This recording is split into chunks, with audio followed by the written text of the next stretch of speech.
I mean, how many Vietnamese people were slaughtered in the Church of the Vietnamese Martyrs? So they're young in groups sometimes. We have very few married saints, which is a fault of the clerical church. They're starting now. And of course, there'll be couples who practice contraception. Anyway, so that you have to understand, that's how it went on for centuries. Then as the process, which is now one of the congregations, the secretariats under the Pope, have a whole congregation for the canonization of saints. Okay, that's fine.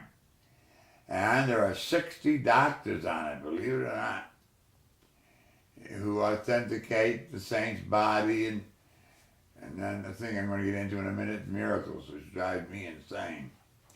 So now you got to go through a process. And there used to be, they don't have it anymore, the devil's advocate. That's the guy that would come and protest or document your unholiness. You did this, you did that, or we found this out, or you weren't kind, or whatever. Okay, so that was the devil's advocate, from which has gotten into the main language, right? I'll play devil's advocate, people say to each other. And so in addition to the holiness of life, to promote you or to get you to be a public figure, you know, you're some obscure nun in a cloistered monastery in 16th century France, like Saint Margaret Mary Alacoque.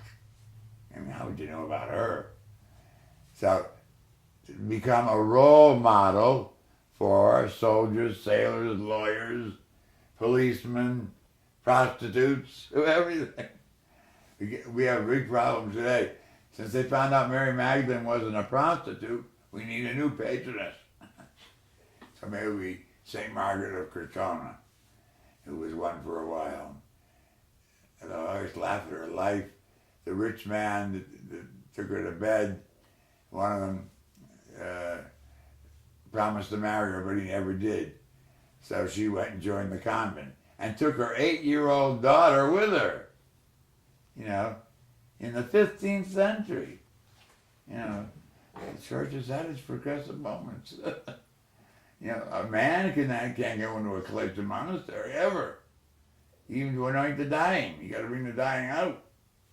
Or I guess they make exceptions for that. So now we have this whole process the last 600-700 years. So you have to testify, and you get all the relatives, of whoever's left, and all the people, and his writings, of course, and his letters, and everything down to your underwear. You can't believe the investigation that goes on. And some saints, of course, their bodies are rotting, so they got to hurry up and get the test done. And they get the latest test, DNA and all that, for these processes. But now, in the last 600 years, another requirement, holiness of life, in order that you become a role model, that's important to keep emphasizing that, not just to get you holy to be holy, what the hell does that mean? Is you gotta have 2 miracles.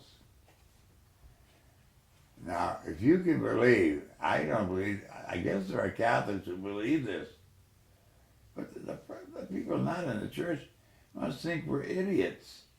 We have a group of scientists and 60 doctors on this commission or secretariat trying to document the miracles of people who claim they were healed by this dead person.